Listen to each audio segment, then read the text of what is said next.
recording. Good job. Hello guys, Elf here, Elfnet Gaming, and I'm doing something a little different here with the video. I've hinted around as making a map for Gary's mod, right? Well, that's where we're at today. This is an update on that map. For those of you who are not able to get into server 2, because I do have it passworded for map testing, and besides that, server really is a piece of well, I'm not going to that. It's laggy. It's only good for a few people, and only a few people have the password and the map that updates regularly while we're building it. Right now I'm on, well, a platform. This is the spawning area I planned out. Now, initially, right now you spawn somewhere on this concrete.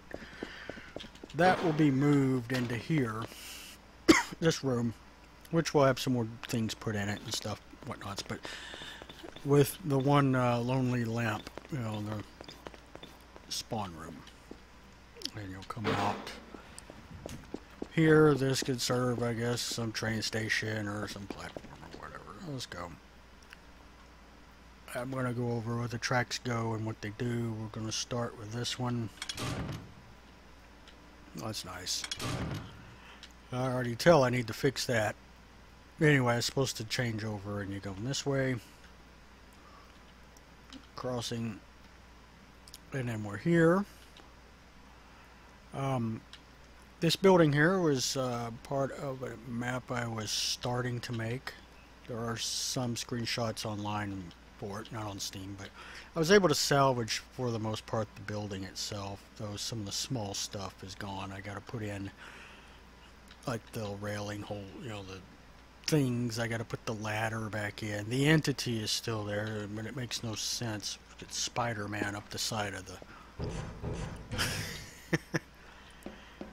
the deal.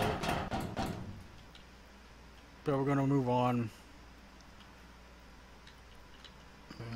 Pretty much all the tracks are pretty much sealed together pretty good. Lighting seems to be an issue somewhere, but these are model prop tracks, they're not brushes or Magnum stuff. People seem to like the street track that I had in SP1, so I brought it back and I improved on it. You can already tell I gotta move this brush over a little. It's in the well, minor things here and there. I widened it, made it longer, and put in a diamond which crosses there. Again, more Magnum stuff that I thought was really interesting and crossing. I put the thing in so you couldn't grab these. These do work somewhat. See if I can make it. There we go. How this works is a few little trigger brushes through here, and something's got to occupy them, or these things time out, or they're kind of weird in a way. There's nothing there and they're still down.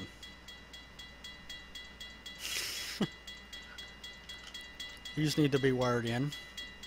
Anyway, they'll go back up eventually. This track comes on around, on around to here.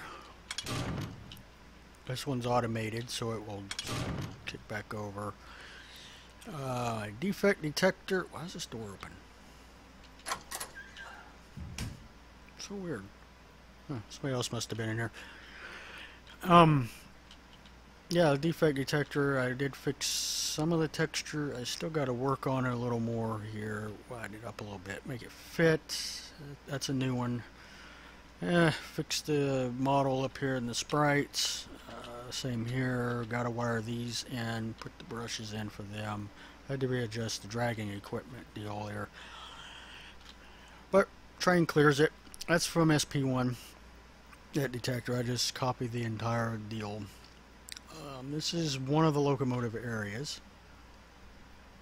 The other one's not in yet. This one's in. Now, this train yard is pulled off another map. Magnum's map because I got lazy and I didn't want to spend a whole lot of time on configuring all of this to this, and the logic branches not bullshit. It's already built, so there it is. All I did was change this thing here, add this, that, made it, you know, that.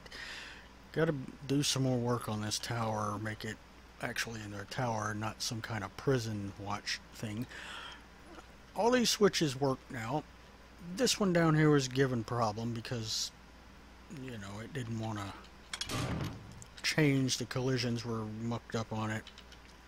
But I did import the lighting system on this one, and now not every switch on this map will be automatic. I'll say it again. Not every switch on this map is automatic. This is one of them. The little deals are here, but the trigger is not there. I took it out. But when you throw the switch, the points, it's aligned to go this direction, the light turns green. Now that light is intended for a train coming into the yard this way. There's going to be red or green. If it's red, then you obviously don't want to keep going, or you're going to come off the damn track because the points aren't aligned. Common sense, huh? Here's our second track. It meets back in with that one and carries on that way.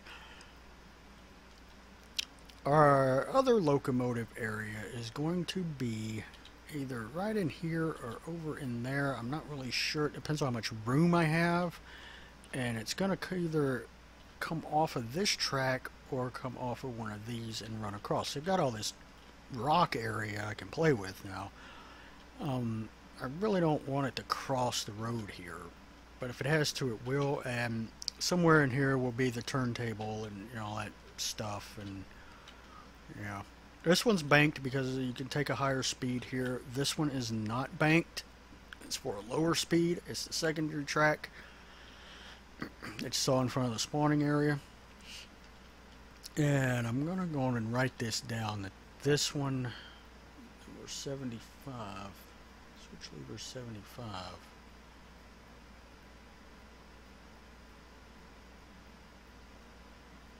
But this one going off to the grain elevator needs to be fixed. What it is, I didn't wire the button to the thing.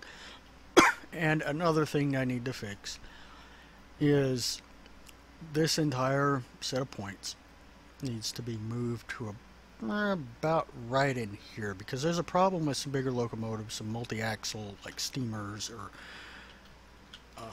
you know, SD70s and stuff. When it comes down off this bank, some of them have a problem with that, and they come off right there.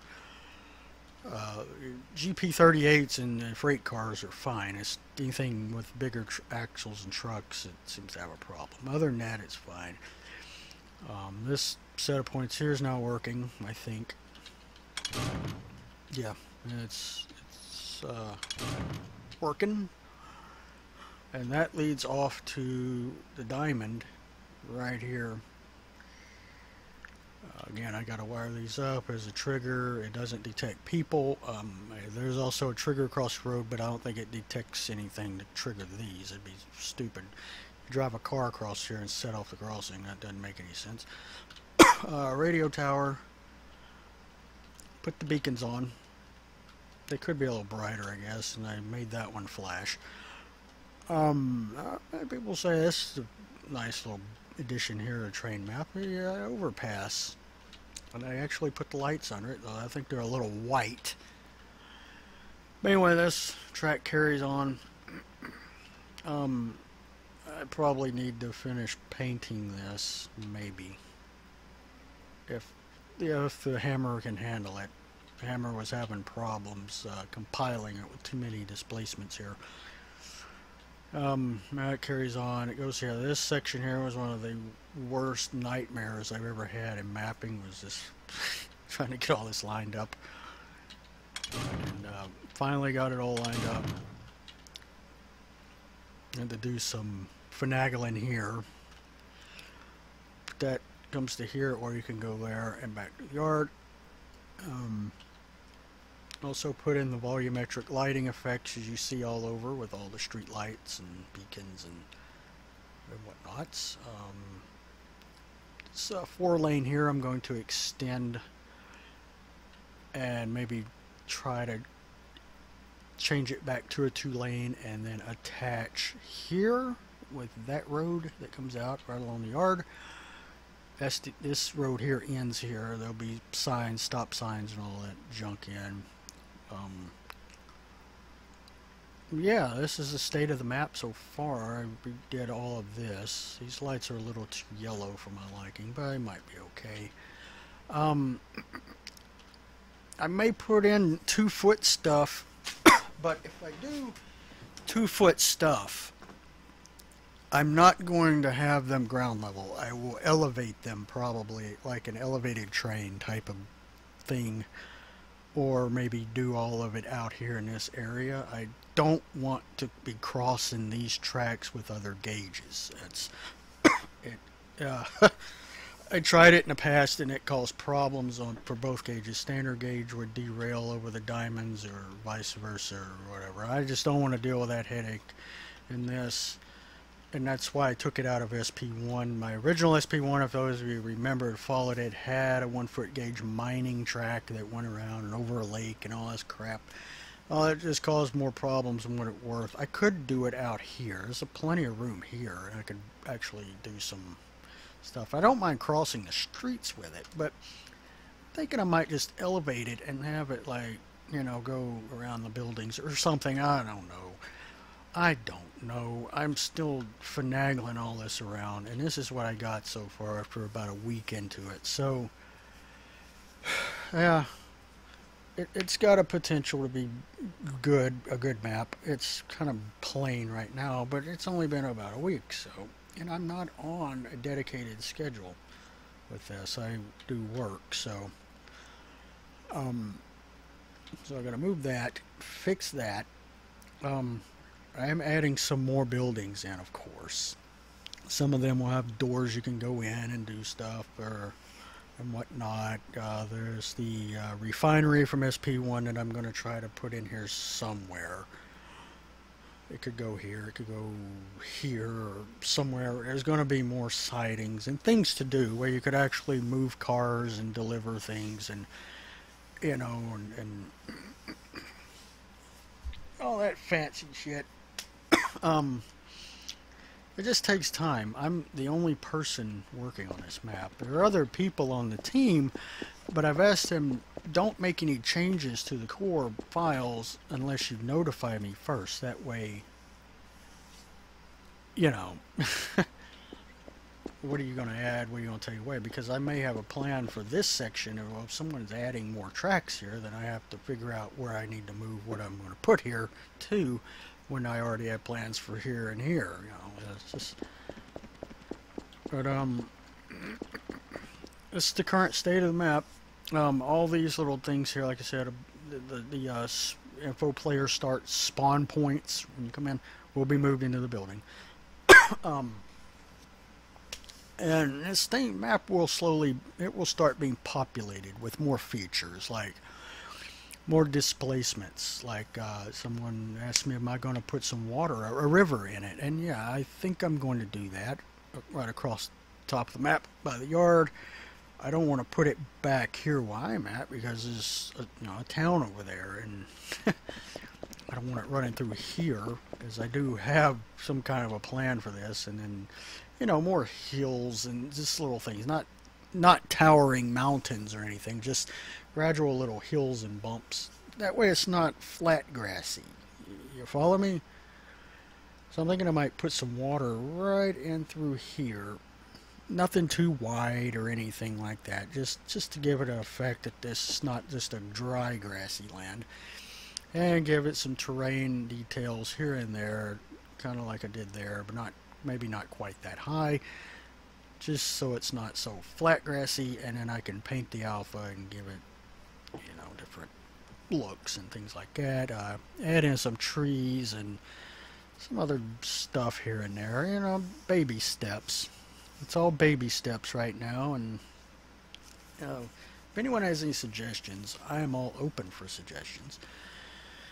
And as always, guys, I'll see you in the next video. Be sure to like and subscribe and follow and all of that stuff. It is completely painless. It is free. There's no charge. And I will see you guys